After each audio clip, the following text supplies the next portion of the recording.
Hello, I'm Dr. Terry Susan Fine, Content Specialist for the Florida Joint Center for Citizenship, which is part of the School of Politics, Security, and International Affairs at the University of Central Florida in Orlando. Welcome to our Middle School Civics Highlights series. We will be focusing our attention on Benchmark 2.8, where we will examine the impact of media, individuals, and interest groups on monitoring and influencing government. In Part 2, we focus our attention on the methods used by individuals and interest groups to monitor and hold government accountable. We will focus our attention on identifying methods used by individuals to monitor, hold accountable, and influence the government, which would include attending civic meetings, peacefully protesting, petitioning the government, running for office, and voting. We will also focus our attention on identifying methods used by interest groups to monitor and influence government. So how do individuals monitor government, and how do interest groups do the same? What you see in front of you is you see 5 different ways that individuals can monitor government.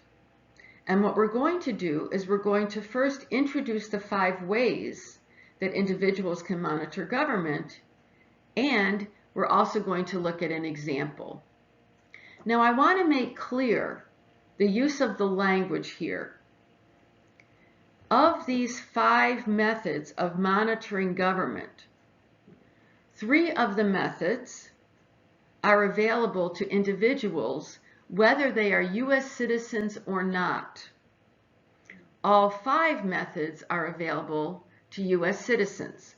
Only U.S. citizens can run for office and vote, but a person who is not a U.S. citizen has the right to attend public meetings, to peacefully protest, and to petition the government. What does it mean to attend a civic meeting? What it means to attend a civic meeting is that people are watching government. And we can look at attending civic meetings very broadly. It could be that your local city commission or county commission or school board may use video streaming or cable television so that you can watch what those government entities are doing. If you want to watch what Congress is doing, then that's going to most likely take place on television, where you might watch C-SPAN in order to watch Congress in action, whether it be the House or the Senate. But in any situation, those people who have power know that they are being watched. And when they know that they're being watched, then that is an example of transparency of government institutions. So that supports the rule of law. And they also know that they're going to be held accountable for their actions if they end up doing something that the law says that they're not supposed to do. So for example, if they pass an ordinance and then they refuse to let that ordinance be implemented. So what are these 5 methods? 1, attending civic meetings. An example would be a student speaks at a school board meeting about a proposed policy change. Imagine that there was a government report that was signed on by the National Association of Pediatricians. And this group of pediatricians said, we are experts in teenage brain development and looking at how teenagers learn. It is best for them to start their learning later in the day. So any school that has a start time before 8:30 is going to be, in essence, putting a challenge in front of their students. So a school that starts at 7 or 7:30, those students might be challenged more so than students who might start at 8:30, just looking at sort of what it means for teenagers and how their brains develop, etc. So a student might go before a school board and say, I believe that based on this report from this group of pediatricians, that the school board should change the start time of school. And some members of the school board may agree with the student, some may not.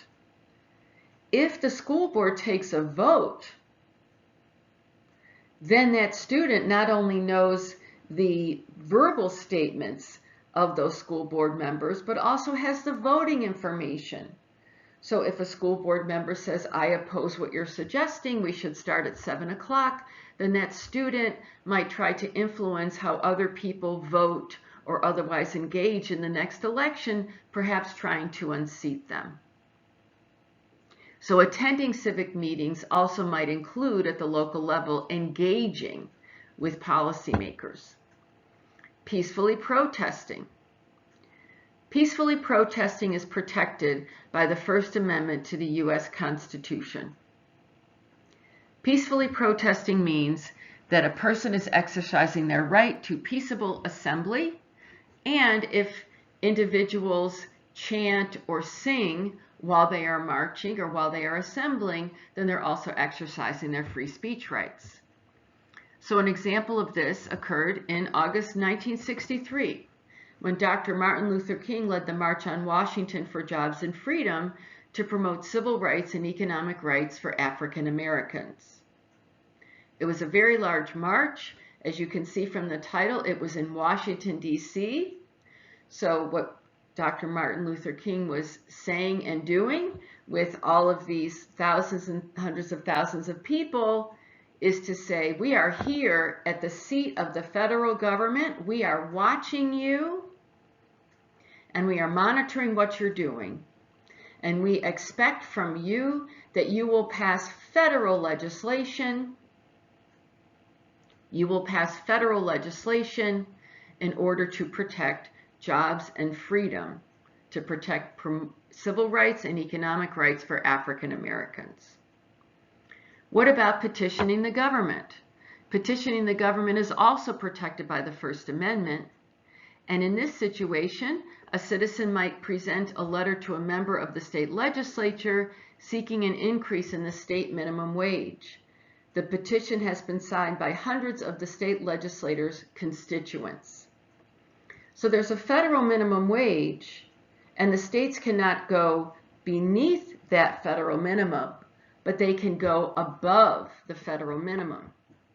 And so a citizen might say, based on the costs of housing and food and gas in our community, in our state, it's much higher than the national average, and therefore it is particularly a struggle for individuals who earn minimum wage in order to keep up with economic realities, in essence, to pay for housing, food, services, gas, etc. So not only is the citizen petitioning by presenting a letter, but the others who sign the petition are also exercising their rights under the First Amendment by petitioning the government. But the idea is that the more people that support a particular policy, as indicated by the signed petition, the more that legislature will take seriously this policy proposal. Note as well that the citizen who collected these signatures did so within a specific state legislator's district, which means that if a person can sign a petition, then that person is likely to be a voter. And if that person is likely to be a voter, then that means that the state legislator might respond differently than perhaps if a group of individuals came from another state and tried to tell the state legislature how they should use their power in the state government. And then voting. Through voting, an adult citizen expresses a preference for a candidate by voting for a particular candidate. What about interest groups monitoring government? Interest groups use their speech, peaceable assembly, and petition rights protected by the First Amendment to monitor and influence government. Interest groups do this by raising money and contributing money to candidates. They work with their members to communicate with government, including lobbying. So for example, members of that interest group might join together to try to petition a member of a legislature as to how that person should use their power.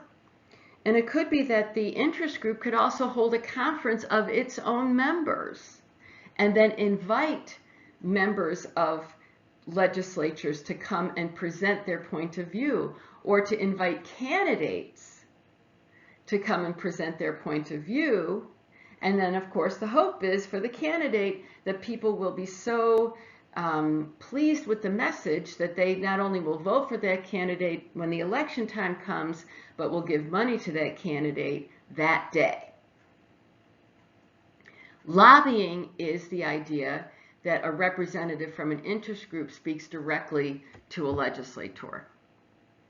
Interest groups also educate their members and the public on key interest group positions. That could be through billboards, television ads, social media advertisements, other kinds of things where the interest group might take out an ad and try to convince the public to take a certain perspective that aligns with that interest group's perspective. Thank you for joining me for Middle School Civics Highlights. Do you still have questions? Please contact us using the information that appears on the screen. Till next time, I'm Dr. Terry Susan Fine. Thank you for joining me.